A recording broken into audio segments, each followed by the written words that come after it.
How you doing, everyone? It is Thursday night. It's 8 o'clock. That means it's time for a motherfucking broadcast. I'm Billy Kirkwood. As always, if this is your first time in tuning in and you're seeing Braw Cast, Braw Beard oils, and you're thinking, what's going on? Are these guys just going to be talking about beard and big, hairy men? We will talk about beards and we will talk about big, hairy men. But what we're here for is we're a lifestyle podcast. We're an attitude podcast. We get to talk to actors. We get to talk to professional wrestlers, MMA fighters, ninjas, everyone across the spectrum. We're about meeting interesting individuals, helping tell their story, and having ourselves a bit of fun in this pandemic global whatever we're in just now. So before we kick off, do me a favor, if you can, make sure to share this, tag a friend that you think would be interested, and of course, make sure to head over and check out Braw Beard oils. We've got some amazing products coming up, particularly why not check out a range of merch, t-shirts, hats, why not a neck gaiter. Hey, you can even, drop it in mind, you can even get a coaster if that is your thing. I don't know about you, but I go crazy for coasters. Make sure to check that out and keep supporting the work that John and his team do. Right, this week, very, very excited with our guest. What's a unique individual? Let's go with producer, DJ, film composer. He is currently, as you know, with these, we talk to people all around the world. I believe this is our first time going live to Florida, even though this is pre-recorded, but let's pretend we're going live to Florida. Please come up for Franko Carino. Good evening, good afternoon. What's up? What's up? Hey, I also go crazy for coasters. I just wanted to... good. Oh, there we go. It's our only bit of merchandise we have. Awesome. As a coaster, man, thank you so much. I realize it's early in the morning there over in Jacksonville, Florida, or East Jacksonville, Florida, where you are just now. How has I'm here in the UK. We get people watching in New Zealand. We get people watching all over America, even Bangladesh, which is an odd one. But what has lockdown been like over there in Jacksonville for you? You know, lockdown over here is everything's been wide open. Oh, wow. You know what I mean? Like, Florida in general is just kind of beating to their own drum as far as all this goes. So, like, right, okay. It's kind of lawless. Like, everybody's social distancing. Everybody's got their masks on. Yeah. But at the same time, all the bars are open. Right. I feel like the only thing that's really been affected is the movie theaters. Oh. Other than that, everything else is wide open. Like, we could go right now to a bar at the beach and go sit and have mimosas with about 200 other people. You know what I mean? Oh my God! Yeah, like that sounds amazing. But of course, yeah, we want to make sure everyone is staying safe. We want to make sure everything stays good. The movie theaters being shut is a heartbreaker. It's the same over here just now, but hopefully we're going in the right direction. And that's just the times we're living in just now. Yeah. Right. I have so much to cover, but before we get in about it, we had a little chat before we kicked off. We're both, and it's always, if anyone is tuned into broadcast on a regular basis, you will know that you instantly become brethren with a fellow wrestling fan. So it's great to hear that we have another wrestling fan of the show. AEW, which is all elite, or all elite wrestling, we should say. Yeah. Is it's the new kids on the block, kind of, but in 2 years they've done incredible. They're quite close to you. They're literally just like probably, not even 20 minutes from where I'm at right now. That's wild. And it's so weird, like, so going out around other places in town and running into friends of mine, they're like, oh man, I saw Kenny Omega over here at this place the other day. You know what I mean? And they're like, right. Oh, I saw the Young Bucks at this restaurant over here. So, like, hearing these guys that I was like watching in New Japan all these years ago, and they're like, yeah, like somehow Jacksonville's the center of wrestling now. Like, it's so bizarre. Because WWE are just over in Orlando just now. Yeah. And everyone's everywhere. It must be Florida must be a unique place to be just now. It's a weird place. But I mean, with WWE, it's still like Orlando's such a scattered place where Jacksonville's like, imagine having a AEW in Glasgow or something, and it's like everybody in the world that you love is in Glasgow all the time now. You know what I mean? Like, or along those lines. So it's fucking crazy, Do you manage to get along to check out any shows? I went to one, and I'm going this Wednesday coming up. This Wednesday, so this will be Dynamite this Wednesday. Yeah, I'll be at Dynamite this Wednesday. On the road to Revolution as well. That's going to be a good one. It's going to be so weird seeing Sting.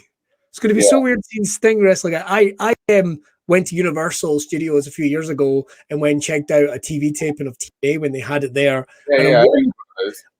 One taping we had Hulk Hogan, Sting, Kevin Nash, and it was just like, this is the weirdest thing in the world. But that's awesome, man. But we're going to come back to wrestling a little bit because we'll end up in a little cul-de-sac. Yeah, we'll talk about 2 hours of wrestling. Exactly. I got my thumb drive with a little Bullet Club tape on it. Oh, that's very cool. Just sitting here as we're talking about it. I'm trying to think of what merch. I've got my Intercontinental belt kicking around here somewhere. Wait, we'll just start showing off our merch. With a Weapon 3 when they're showing off their scars. Yeah, exactly. Right, we want to kick off in terms of musician. You're a real hybrid in terms of what you do because you do lots of different. Who in this day and age is just a drummer? You are doing so many different things as part of that. Not only producer, DJ, film composer. I got to start with, where did this all kick off for you? Where was your sort of taste, your lust for music, if you like, really? Where did that kick off? I think it was something that was just always there. I took music lessons in like 2nd or 3rd grade, and but it was something like I remember drawing keyboards on boxes and pretending like my whole life, and then not my whole life until I got a keyboard, but and then I got into music classes, and it was something that was just always there. Like, I don't know of what made me fall in love with it or what turned me to it. It was just something that was like putting on your shoes every day, it's like a fucking X gene. I always had it, Yeah. Always a part of you, and your makeup as a person, it was always kind of there. Yeah, exactly. So I just kind of, meeting other musicians, and you just kind of fine tune things and find your path in it. You know what I mean? Yeah. And I definitely learned a lot from Limp Bizkit and all those guys, and Sam. Me and Sam, before I joined Bizkit or even worked a day for Bizkit, me and Sam were working in his studio for about 5 years. Oh, really? So yeah, so we have a great collection of songs that just haven't done anything with yet. But it was one of those things. It was all trial and error. You're learning stuff about yourself. Like, the best thing to do is work with somebody who's in the complete opposite of what you do, because I came from a goth industrial background. Yeah. So getting in with a rap rock musician who is like very much into the Seattle grunge scene was complete left field for me, but like everything was like, boom, it made sense. So it was good to get out of comfort zone, and that made me learn when I produce other people or do stuff. It's like, hey, this is whatever I do and whatever you do doesn't mean shit. It's what we do together. Yeah. So make sense of it.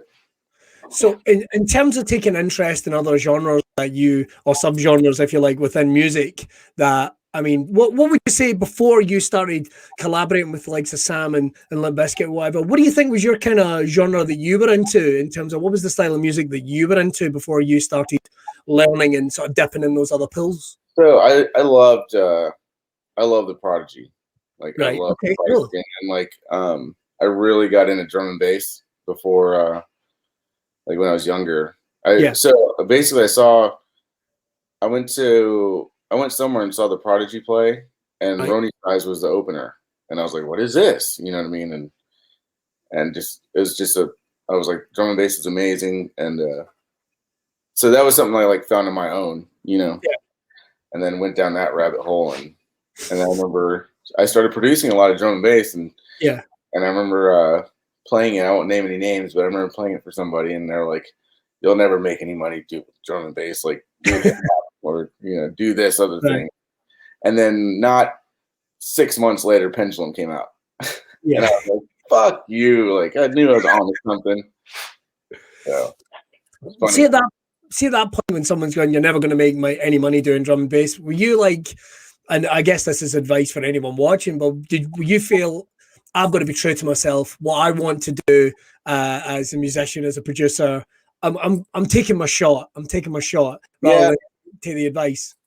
Definitely, you know, but in that situation, I was a cog in the wheel, you know what I mean? So like there was no going against the grain in that thing. It would have been like going against the grain and go home. Yeah. So, I wasn't gonna start no shit. But other things I always kind of just push forward on my own, you know, like no, I'm not gonna follow this this trend of. That's why I got into electronics and keyboards, because and I learned to do so much because there was nobody else. All the drummers and all the guitar players wanted to do heavy stuff, and I was like, no, man, I'm an electronic kid. I want to do fucking dance music. I want to do fucking Depeche Mode. I want, stuff like that. So I had to learn to do everything on my own. I had to learn how to play guitar. I had to learn how to. I mean, I started playing drums first, but then I had to learn how to program and mix and master and EQ and do all everything in the box, So it's tiring. I tell kids now, like, fucking stay in school, don't bother. Don't even try. Just give up. I don't need the competition. Just move on. Make a living playing video games these days. Oh god, that's something I wasted. I went to university. What a waste! What an absolute waste. Playing video games and making six figures. Well, but one of the things is that I've noticed about all your work and other interviews that you had is the amount of work you put into sort of learning even other instruments and other elements to bring into the work you were producing. Like, really, it's learning the inside out of things. Yeah. Does that helped you as a producer? Because that's a phrase that people, I think, in certainly much lower levels of music like to throw around is the phrase producer. But in terms of creating with someone in a collaboration, was that something that was important to you, really knowing the ins and outs, the nuts and bolts of everything? Yeah, because so joining up with Limp Bizkit, like those guys were already 12 years into their career, I want to say. Yeah. So like, I didn't want to.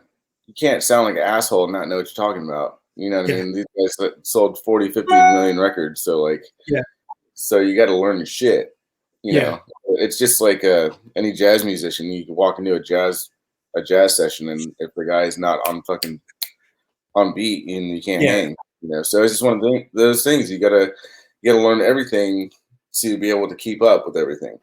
Yeah. Be ready. Be ready to kind of tell the opportunity. So in terms of you coming to work with Limp Bizkit, one of the most iconic, biggest bands on the planet today, and probably across the last 15, 20 years, like going back to the wrestling side of it. I mean, we all remember the Undertaker coming out to Roland, and it gives me chills even now, man.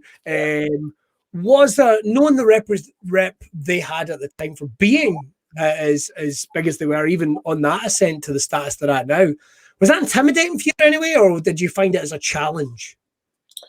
I never. It's funny because now I think back at it, or I talked to somebody, like I talked to Lethal yesterday, and just the whole time I was like, it feels like the guys who you are and those guys are two different people. You know what I mean? So I never saw them as like famous, if that makes sense.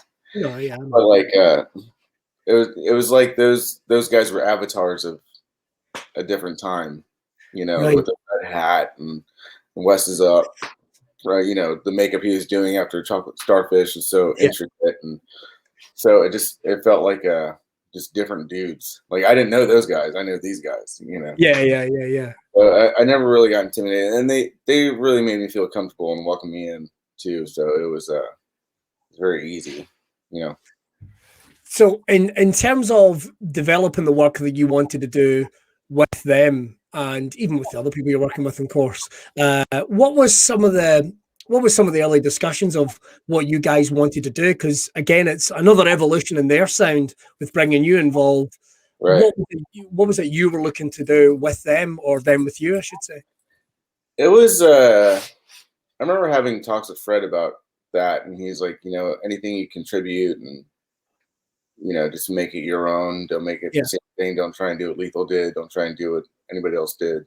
Right. So, I feel like I did do that in some things, and like I did that live more than the studio, because in the studio is usually like just jamming, and then just finding it. So like for a keyboard player, somebody who's a sound designer, that's the worst place for us, is because I need 30 minutes on one sound or something like that. Well, these guys are already like got the fucking song rope mapped out. So, but so I paid more attention to it live, doing just playing weird shit.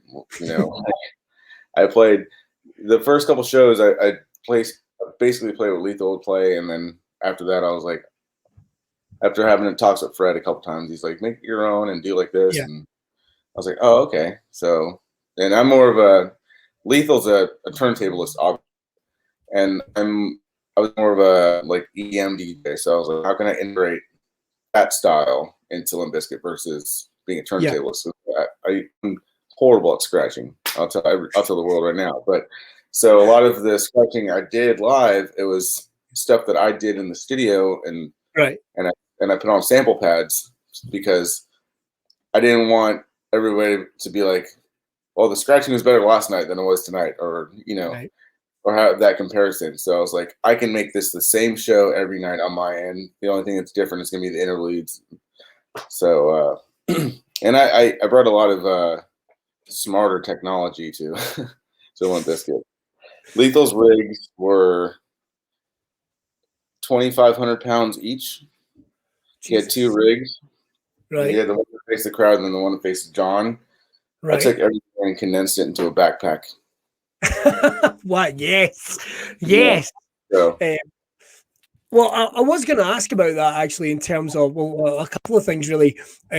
Obviously, as a musician previously, you'd had experience with live work, but making that jump to what Limp Bizkit were doing in front of the big halls, the big arenas, and what have you.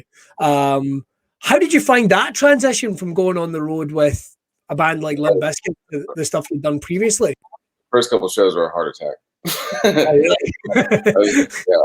I was scared to death. So the first show I did, I don't remember where it was. I think it might have been Lisbon, maybe.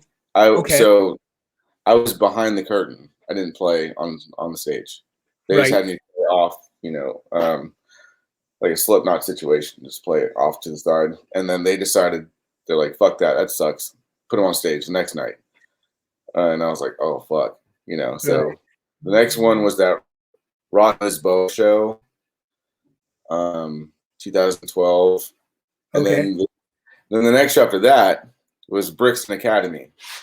Oh, nice. And I was fucking shitting my pants the whole time. Like, I thought I was going to have a panic attack. And after the first or second song, Fred comes up to my riser. He's like, take a deep breath, relax. Everything's going to be fine. He just kind of talked me down off the ledge a little bit. And I was like, all right, I got this. And then I chilled out after that. So, and then I started drinking a little bit on stage. That helped. Oh, well, that was fairly to the edge. The only reason I'd ask is because I know people that had worked in the sound side of it, and it's completely different. I mean, if there's much more pressure on you because you're facing the crowd there and then, but making that mistake or making that error, which is antagonizing, but once you got comfortable in the role and you started hitting the road, did you hit your stride with it? Oh yeah, I think so. I think after that first year, I had some bumps and bruises, but after that, I think I had it figured out, and it was all good. So there was I'll tell you a funny story. So there was this 2012. We're playing the somewhere in Amsterdam, like this church-looking place, and and we're talking before, and we're talking about interludes, and Fred's like, "All right, anytime you hear me say party song on the mic, I want you to play this interlude," which was like DMX or Method Man or something, right? So I was like, all right. So we're warming up, getting ready to play Nookie, right? And with the long intro, and then Fred goes, drop that party beat. So me not thinking like, drop the Nookie beat. I was like, oh, he wants the interlude now. That's weird. So I played the interlude, and both him and Wes just stopped and looked at me like, gave me that like crooked dumbass fucking look, and I was like, oh, I just fucked up bad. And then, like I played it off and like went back to Nookie, and we all kind of laughed about it. But it was like after that, I was like, fuck, I really got to pay attention. Like I was so I was so nervous that whole tour. And that mask was uncomfortable that Wes made, that skull mask. Yeah. So that's pretty fun. One of the cool things about certainly the work we've done as well with Limp Bizkit is the theatrics of it. Because it's a complete product. I'm taking nothing away from bands that are just on and it's just them, but bringing elements of your sound into it as well. Yeah, really bringing that theatrics. Is that something you like? Bear in mind, we've mentioned the theatrics of pro wrestling at least twice in this now. Yeah. Is that something you dug as part of what they were doing? Yeah, I loved how unique it was and how raw it was. You know, I did a couple of tours with Slipknot. Yeah, and I just filling in on a technician because you know, guys had some had a family emergency, just needed a tech last minute. So, and they were so more like, I feel like Slipknot operates like a Broadway show versus like, because they have so many people that work for Slipknot. Like I was meeting people. I was on that tour for 2 weeks. I met 3 new people every day that were on that tour. You know, oh really? Ran into an old friend of mine the last day of the tour who was on the tour the whole time. I was like, "What are you doing here?" He's like, "I'm on this tour." He's like, "What are you doing here?" And I was like, "I'm on this tour too. Like we're going home to the airport." And he's like, "So anyway, Slipknot's a big operation." But, you know, and then us were very. I think we're 17 people, full crew, right? And we all ride together and hang out together, and you know, so everybody knows what everybody's supposed to be doing at all times, and it's more of like a, you know, like a football squad versus a production. Like everybody just, all right, go. Yeah. So we all know. You have that in these tours as well because you've got everyone's got each other's back as well, and you end up getting your road buddies. Even though everyone's traveling together, you end up having your road buddies.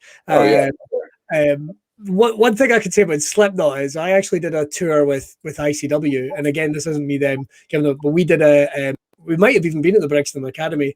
We did 3 dates, and in the other room was a Slipknot tribute band. I'm not even joking, called Not Slip.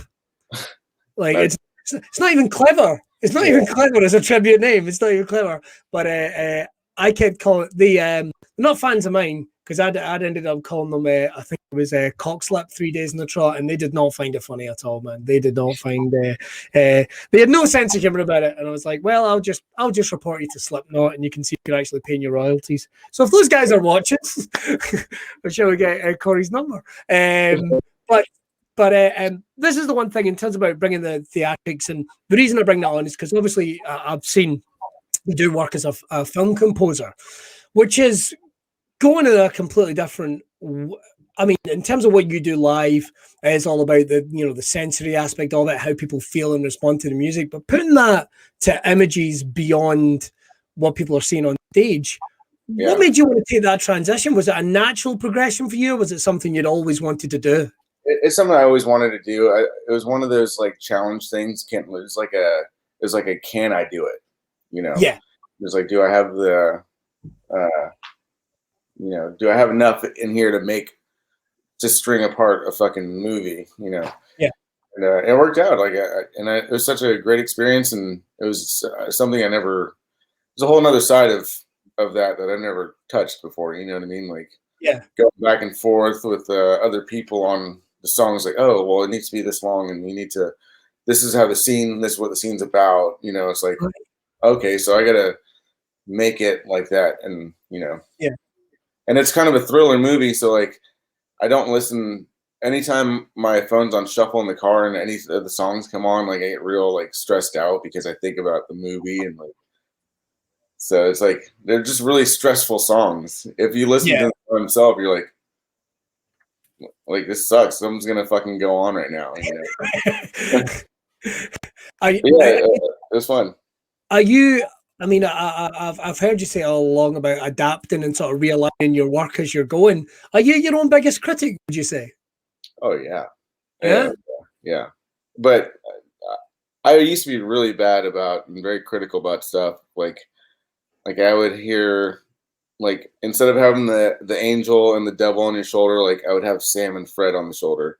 Oh, right, okay. And like I would hear them in my head, like producing whatever I'm doing, and like I hear Sam going, "Nope," or you just imagining their faces and just kind of going from there. But like, so it would really bother me. But then I remember talking to Wes one day, and Wes is the most like fearless musician I know. He's just like, I'm gonna put this out, like I'm gonna do another Big Dumb Face record. I'm gonna put it out. Fuck it, I'm gonna do this, put it out. And I was like, damn, that's awesome. So I kind of just started doing the same thing. I was like, oh, all right, Wes is a smart guy. I'll take his lead, So I just started throwing shit out and just let it go to the universe, Cool.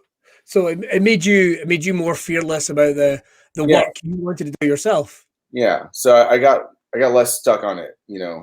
I was more like, just whatever's gonna happen is gonna happen to it. I can't. I'm not gonna sit here for 5 years and working on one song. Like, yeah.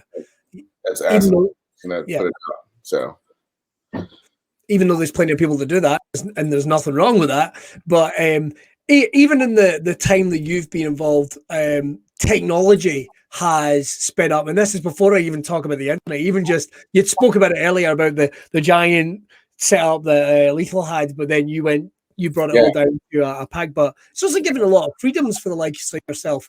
Have you found that progression? Is it something that you've got to stay on top of in terms of the technology in order to keep adding to the sounds you want to produce? I tried for a while, but it's advancing so quickly that I can't keep up with it. Right. I talked to Sam, and Sam's really more. He has his finger on the pulse on all the new technology. He sits and is like constantly. Him and Lethal are the ones I go to. They're like, check this out, blah blah blah. Like we have an Ableton Live endorsement, and I didn't even know there's a new version of Ableton coming out. And Lethal's like, hey, we gotta get a new copy soon. Let's talk to the rep and blah blah blah. He's like, the phone call, and I was talking about. I was like, there's a new version coming out. Like, I had no idea. So it's pretty. Like I don't at all. I don't like as much as I try. Like there's so much happening all the time. It's so hard to keep up. Especially just content. Content is everywhere. Every day there's somebody putting a new sample pack out. Every day there's 1,000 new synthesizers. Like, so I kind of stick to what I have and make the most of it. I think that's a good way to be, man. But one of the things I said, like, I mean, obviously, getting music out there, and you mentioned it, in terms of being able to get music out there is now. I mean, once upon a time, even if you wanted to get something digitally, you were looking at either doing it like an MP3 release yourself, or you were putting out something for Apple. But now there's obviously Spotify, there's measuring streaming, there's so many different other platforms. Is that something exciting for you? Because you said like you're listening to Shuffle, and earlier on when we spoke, you talked about how you like to listen to as much different stuff as you can. Is that an exciting thing, being able to get stuff out there? Yeah, I think it's a good thing for young artists because they don't have to fall into the trap of like, I have to get a record deal, I have to do this, I have to do that. You know what I mean? These old ideals from like 40 years ago that don't matter anymore. So like any kid can go and write and record his own record right now and put it online, pay for a little bit of advertising, and and do it on his own and become a businessman and learn, which is fucking amazing. So I think it's a very good thing for the next generation of artists that don't have to rely on they don't have to rely on waiting for that phone call from a magical record label that's gonna magically take your career to the next level. you know. Yeah. It's, So, maybe that time's, I don't know, I'm not saying that time's gone, but maybe people making their own content. yeah. As a producer musician yourself, is it exciting that you can access all these other styles, all these other genres? I'm not saying in terms of like for inspiration, but how do you feel about that as a music fan? Would you have to be before you ever produce anything? How is that for you as a music fan? Yeah, I love everything that's happening. You know, one thing that's happening is there's a lot of cross-pollination in genres now. Yeah. There's a lot of people, especially now, everybody's been home for a year in fucking quarantine. Everybody kind of starting to make like just mixing all kinds of weird shit that shouldn't go, but it's fine and it makes sense, you know. I know some guys are working on like this skate punk trap music, you know, that was like Minor Threat meets Carnage or something, you know what I mean? Like, all right. You know, and it's just people are playing around a lot with weird shit that sounds really cool. You know? Yeah. So I think it's a good thing. It's definitely a good thing. Yeah, so that people have more access to releasing their own ideas. In terms of, I mean, obviously gigs are live performances is shut down just now. Anyway, as much as it can be, it's not on the scale that it was, but it'll be back soon. I think in some respect, it'll be maybe half and half. You'll get people that'll be able to stream it live, and people that'll be there, and it'll build up. Do you miss the live gigs? Do you miss the live gigs, being out and about and on the road? Yeah, I do. Yeah, I definitely do. That I miss the festivals. Yeah, and I miss the days off. Yeah, I miss all of it. Yeah, in retrospect, for sure. It was all good times. Like it was all. Every day was an adventure. You know, every day was it was. The worst part of tour was like if you were headlining or playing day 3 of a festival. Oh. And the reason being is because you're there on day 3 and there's nothing but porta potties. So all the bathrooms are fucked. You know? Oh Jesus! That smell, I can smell it now. I can smell it now. That chemical. Oh God! That's Can't miss it. Can't miss it. But in terms of, I mean, if there's so many. I mean, we have festivals over here in the UK. No disrespect to the ones we have here, but America's on a different level, even in terms of size and even just the diversity that they have at those. From some of the big festivals you get to, the likes of Gathering of the Juggalos. None of them having a go at any of the Juggalos. I don't want any of your hate mail. I don't want any of your tweets. I'm not having a bad go. The St. Cloud Posse are all good with me. I'm just pointing out that it's about a wild time. Did you ever find yourself with the Juggalos thing? No. With the Juggalos? No. Yeah, we get this Gathering of the Juggalos. I got me and a bunch of other Scottish comedians got asked to do it a couple of years ago. It was a hard pass. Hard pass. Yeah. Terrified. But have you got any? I will say they're that one guy's shit at doing drop kicks. I'll give him that. Oh, yeah, he's terrible. I keep hearing about, and again, if the guys are watching, I'm not having a go, but I kept hearing you guys say in an interview how one of you was pretty good at wrestling. Okay, I must have missed that match. That's all I've got. I just and that happened like 6 feet in front of me, so I was like, "Oh no!" I was like, "What the fuck just happened?" I was like, who was that guy? That was an awful drop kick. In terms of it, it's interesting actually bringing up wrestling purely from a music point of view as well, because pro wrestling bizarrely is almost like a kind of critique of pop culture, particularly I think in the West, because like the tunes come in, they always kind of, I mean, don't get me wrong, we get Dusty Rhodes and all the other iconic themes coming in, but they tend to evolve with kind of what's going on in the planet right now. Especially WWE. I feel like WWE pulls a lot from pop culture versus you can't really count. WC did it too with fucking God, what was the guy's name? The Sub-Zero ripoff. Glacier. Yeah. Glacier. I think they all just take from pop culture, and it definitely, as you're saying, for sure. It's the one thing I have to ask though is about wrestling themes, because we had a little chat before it. I wouldn't even know how you go about Rice. As much as I think, who doesn't listen to music on Spotify or whatever and kind of go, could this be an entrance song? If you're a wrestling fan, you know the thought goes through your head whenever you hear it. Could this be could I come out to this on Monday night? I'm not sure. Could I come out to this? Any themes that anything, if you could write for a guy, if you could or a girl, you could come up with a wrestler for a theme, or a theme for a wrestler, I should say. Yeah. Anyone you'd particularly like to write for, past, present, future? Anyone you'd like to well, no disrespect to the Young Bucks dad who did their stuff, but I think the Young Bucks could have a better intro. So I'd love to work with them. Yeah. But, fuck, that's a really good question. I don't know. I tell you what, while you're having a little think about that, give me a couple of really good wrestlers themes and a couple of really bad ones. That tends to be ones that you go, this is a tune. I love this. Nakamura's original WWE theme, I listen to in the car still, it comes on shuffle. My least favorite was Big Show. I fucking hate that intro. Yeah, I was convinced they'd change it. Honestly, I didn't even like Big Show that in terms of the name, because I remember, I'm old enough to remember when he debuted. He was called Big Nasty Bastard, Nasty Bastard Big Show, and then Big Show. But he's going to be down the road from you soon. You should have a word. Yeah, he's probably in town. He's probably in town now, looking at houses. Who's another? I fucking love Razor Ramon's entrance music.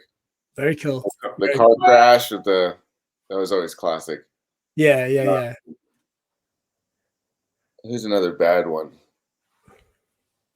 I never liked Brodus Clay. I felt that was cheesy. Oh, the and all that. Oh right, yeah, the one that he nicked off the cat. Yeah, that was one of the ones that always kind of just turned my stomach a little bit ah. Yeah, well, I was about to say poor guy, but we'll just leave that there. In terms of though, hopefully I've given you a little thinking time, because in terms of putting films together and what have you, it's all about the pictures, all about the presentation. Yeah. Is there any wrestlers you'd go apart? Maybe the Young Bucks? Would you that's the guy I would like to give them a rewrite, a new tune, or is there anything else? Anyone else that jumps to you? I would like to do something with I really like Brian Cage is pretty cool, and I feel like he could use something a little bit more like 300 or something. Yeah, it's a little generic what it comes out to. No disrespect, but it's a little bum bum bum. Here comes Brian Cage. Yeah. And fuck, I'm having and of course, dude, I'd fucking love to. I've been campaigning to join the Dark Order, so I would do that. Well, listen, it's if no one else is doing it, come on. I'm trying to think. Alex Reynolds liked my tweet when I posted it. Oh yeah? Yeah, I was like, Dark Order need a DJ, and he liked the picture, but I don't know if he doesn't know who I am. So maybe Cabana's again. Maybe Cabana's. Well, I'll tell you what. If any of my wrestling friends are watching this, if we could try and tag Colt or something, maybe get his attention. He did some business over here for IPW back in the day. I don't know. Maybe there's something. He's a shrewd businessman. But in terms of plans for the future, obviously gigs are down just now. You're producing music at a regular pelt with your own. You can check that out over in your social media, and of course over in your website. What's your plans kind of long term? Because it seems to be that you're a man for taking some shifts every now and then and going into other genres or into other factors. I mean, yeah, I have a lot of stuff coming up I got to finish, and today I'm doing this this kind of new wave project right now that I'm going to write for later. Right. Which is kind of just fell into my lap. I've known this other guy. I'm working with Jason Wright. Uh-huh. He and I have been in the same scene forever, in Jacksonville local music scene. Mm-hmm. And then we just started talking one day. He's total if you saw this guy, he's fucking super rockabilly. You know what I Oh, mean? really? And then he started playing music, and it's like his music is like Ultravox or something like that. You know, Okay. super new wave. And I was like, we have to start a band right now. You know. So we've been writing the past few weeks, and then trying to get that out lately. And he's an amazing visual artist too. Oh, wow. So, I have that, and I have a couple other things, and then selling some beats to hip hop guys, and you know. Why not? Waiting for the AEW phone call. I'll come do some tunes. Yeah. Come on, Tony. Come on, Tony. Come on, bro. It seems like it's in the hell. Come on. Yeah. Well, the one thing I had to say though, when I was listening to some of your stuff this morning, is, do you think these ever be with likes of video games are almost taking over the terms of they're almost overtaking movies. Mm-hmm. Everything we seem to be talking about is bringing in terms of making sound and feel it within your soul and what have you. And that's really what games are about. Is that a side you'd like to get in? I would love to. I actually tried to get into games years ago. I just didn't. It didn't happen. It was a little bit more political because the video game people don't really outsource like movies do. They have their teams that work, you know, unless it's like a 2K, like a NBA or one of those games where they have songs in there. But yeah, I was trying to get in with Square Enix. One of my friends in LA was good friends with the president, and like met him at a bar. And was like trying to introduce, and he's like, "Yeah, send over a resume, and we'll see what happens." And I was like, "Resume? Like, what does that mean? Like, is a resume like gonna be on salary over there? That's weird." Yeah, it's like clean driver's license. What is it you're after exactly? Yeah, exactly. What's your end game here, sir? Yeah. I'd say that if only they were a pro wrestling company that was about to go into games and locally, if only they were. I am going to make it my mission now to get someone on from AEW. I'm trying to think, who do I know? Okay, I'm gonna get this happening. It's gonna be really exciting. But lots of brilliant things coming in the future. When the world opens up a bit, do we think we're going to go back on the road? Yeah, I think so. I know Reading and Leeds is happening this year, right? Like, so they've said. Weird. I will level with you with a slight pinch of salt, but that's just because we don't know, really. It's my bread and butter is I'm a stand-up comic. I've got gigs in the diary, but do I don't really know how that works. But if hopefully that's the start of things globally, if we can get things sorted here and that would be very, very cool. Do you think more stuff with? I mean, do we think we'd see more Biscuit stuff coming down the line, or do we think?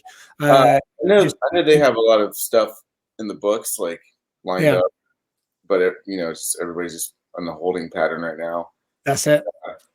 I'm trying to do a lot more DJ stuff. Yeah, probably it's easier for me to come and do DJ stuff in Europe versus having to get Limp Bizkit together to go. So I'd like to come and do some dates over there. I had this. I had a single come out in November, I want to say. Yeah. And the label, it went well. It charted on Beatport. It got in the top 10, but like, you couldn't tour behind it at the time, like. Right. Usually I've been like playing that shit every night for, 2 months, promoting it. But so that doesn't really exist right now, and it's kind of tough. So once everything's okay, I want to start. That'd be great. Yeah, I'll come to you. We'll hang out, have a beer.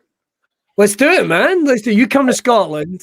Well, listen. If AEW, if you're gonna pass, then I'm gonna get them hooked up with ICW over here. We're on the WWE network. AEW, suck it. That's how that works. You'll miss the opportunity. And again, I would like to apologize if there's any juggalos listening. I mean, no offense. Franko, this has been absolutely awesome.